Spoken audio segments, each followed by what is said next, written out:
ഇന്ന് തന്നെ ഡൗൺലോഡ് ചെയ്യൂ. കാണൂ നിങ്ങളുടെ ഫേവറേറ്റ് ഷോസ്.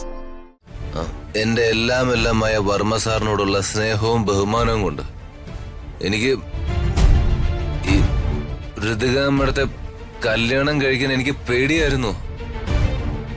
ഇതാണ് സത്യം. എന്റെ ബാഗിൽ തോക്ക് പൂഴ്ത്തി വെച്ച് എനിക്കിട്ട് പണി തരാൻ ശ്രമിച്ചവൾ അംബിക. അവൾക്കിട്ട് മകനിട്ട് ഒരു 8ന്റെ പണി കൊടുത്തില്ലെങ്കിൽ ഞാൻ പിന്നെ വിഡ്ഢിയാകും. അളിയനും നാത്തൂരും തമ്മിൽ എന്താ പ്രശ്നം? അയ്യോ, അവര് തമ്മിൽ പ്രശ്നങ്ങളാ. ദൈവമേ,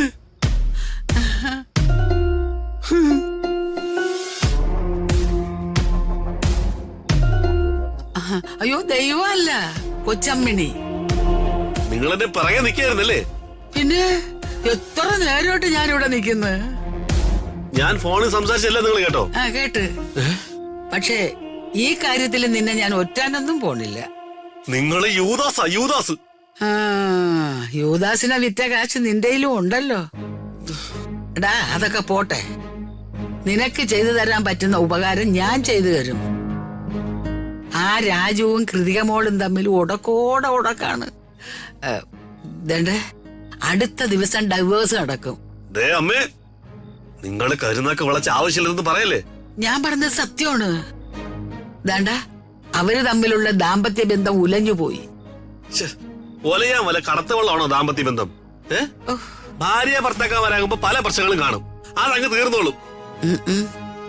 ഇതങ്ങനെ ഒന്നും തീരൂല. കാരണം നിന്നെ പോലെ നാണം കെട്ട് അച്ചി വീട്ടി കഴിയുന്ന ഒരു ഭർത്താവ് അല്ല ആ രാജുമോൻ. നല്ല അന്തസ്സുള്ളവനാ. എടാ, അവനെ ഒരു ചളുങ്ങിയ തകരപ്പിഞ്ഞാണെടുത്ത് കുറ്റിക്കാട്ടിൽ എറിയുന്നത് പോലെ കൃതികമോളെ എടുത്ത് എറിഞ്ഞിരിക്കും. എറിയാ പൂച്ച കുഞ്ഞു പോലെയാണോ കൃതിമോള്? നിങ്ങൾ എന്ത് മുടിങ്ങിയ വിഷമല്ലേ? എടാ, നിന്റെ അച്ഛന് ഓട്ടം തുള്ളലി പാടാനായിട്ട് ഞാനൊരു പാട്ട് എഴുതി കൊടുത്തിട്ടുണ്ട്. അത് നിനക്കറിയാമോ? നിങ്ങൾ എഴുത്തുകാരി കൂടിയാണല്ലേ? പാട്ടേ കേട്ടെ. കണ്ടവന്റെ കാലിൽ ഒരു കമ്പി തറച്ചാൽ അമ്പമ്പോ ഞാനങ്ങു സുഖമായി ഉറങ്ങിടുമേ. എടാ, അതാണ് രാജുവും കൃതികയും തമ്മിലുള്ള വഴക്ക് മൂർച്ഛിക്കണേന്ന് ഞാൻ പ്രാർത്ഥിക്കുന്നത്. ഒരു കുടുംബം കലങ്ങിയ എനിക്ക് എന്ത് സന്തോഷമാണെന്നറിയാമോ?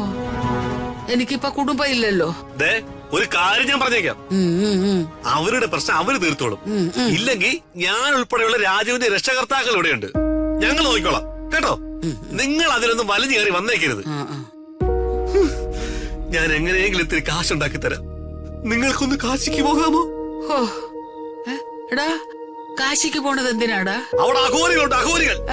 അവരെ കൂടെ കൂടിക്കോ. നാശം.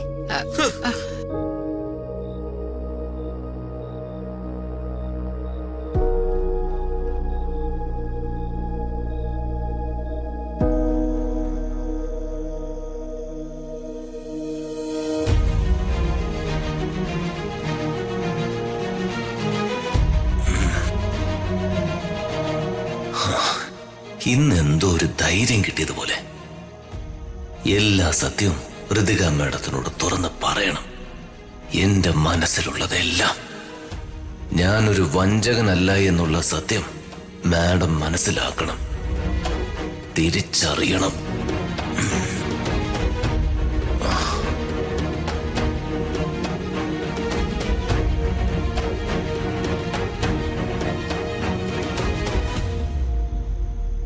എടാ രാജു, എടാ രാജു മോനെ, രാജു നിക്കടാ. ഈ ചെക്കന് ചെവിയും കേട്ടൂടെ?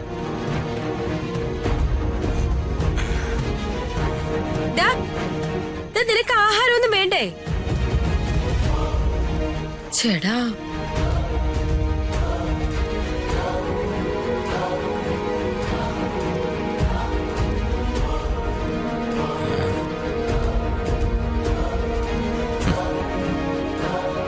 എന്നോട് പിണങ്ങിക്കിടന്ന് ഉറക്കമാണല്ലേ? സുഖായ ഉറക്കം. Good sleep. എങ്കി അങ്ങനെ പുറങ്ങാൻ ഞാൻ സമ്മതിക്കൂല. എല്ലാ സത്യവും ഇന്ന് തുറന്ന് പറയും. പറയാനുള്ളതെല്ലാം കേൾപ്പിച്ചിട്ടെ വെരി റെസ്പെക്ട് മാഡത്തെ ഞാൻ ഉറക്കും. അയ്യോ.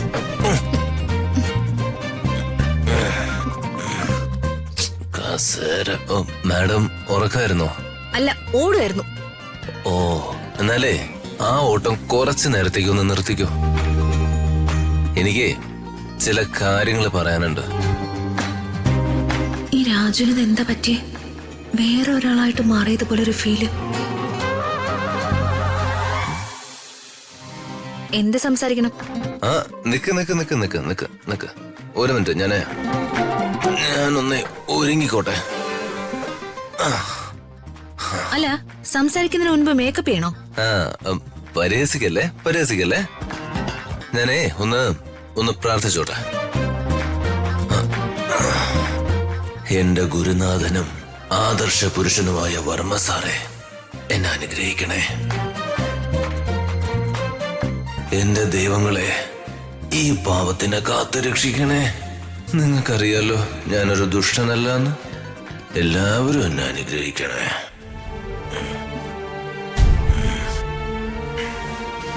മാഡം, വളരെ സിൻസിയറായിട്ട് പറയാ,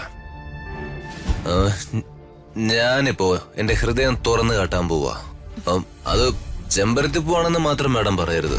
പുതിയ കള്ളത്തരങ്ങളും കണ്ടുപിടിച്ചോണ്ട് വന്നിരിക്കണോ? കള്ളത്തരല്ലല്ലോ മാഡം. ഇനിയെങ്കിലും ഞാൻ പറയുന്നത് വിശ്വസിക്കാൻ മാഡം തയ്യാറാവണം. ഇതുവരെ പറഞ്ഞതൊക്കെ വിശ്വസിച്ചവളാ ഞാൻ. ഞാനിപ്പോ തെറ്റുകാരിയായി. എന്റെ അമ്മ പറഞ്ഞെന്ന് കരുതി നിങ്ങൾക്ക് ഇഷ്ടമില്ലാത്ത ഒരാളെ കല്യാണം കഴിച്ച് വലിയ ത്യാഗിയായി മാറിയ മനുഷ്യനല്ലേ നിങ്ങള്? എന്നെ ഇഷ്ടമല്ലായിരുന്നെങ്കിൽ, എനിക്കൊരു ഭാര്യയുടെ എല്ലാ അവകാശങ്ങളും നൽകി ജീവിക്കാനായിരുന്നില്ലെങ്കിൽ എന്തിനീ ദ്രോഹം ചെയ്തു? 2 ജന്മങ്ങളല്ലേ ഒരുമിച്ച് തകരുന്നത്? മാഡം, എനിക്ക് പറയാനുള്ള ഒന്ന് കേക്കൂ. എന്നെ സംസാരിക്കാൻ അനുവദിക്കുക. ഒരാള് മാത്രം സംസാരിച്ച പോരല്ലോ. മാഡം, മാഡത്തെ ഞാൻ സ്നേഹിച്ചിട്ടില്ല എന്ന് മാത്രം പറയരുത്. എന്റെ എല്ലാമായ വർമ്മ സാറിനോടുള്ള സ്നേഹവും ബഹുമാനവും കൊണ്ട് എനിക്ക് ഈ ഋതിക മാഡത്തെ കല്യാണം കഴിക്കാൻ എനിക്ക് പേടിയായിരുന്നു. ഇതാണ് സത്യം. ഇതിന്റെ അർത്ഥം എനിക്ക് മാഡത്തിനോട് സ്നേഹമില്ലെന്നല്ല. ഞാൻ പറയുന്ന ഒന്ന് കേൾക്ക് മാഡം. അകലെ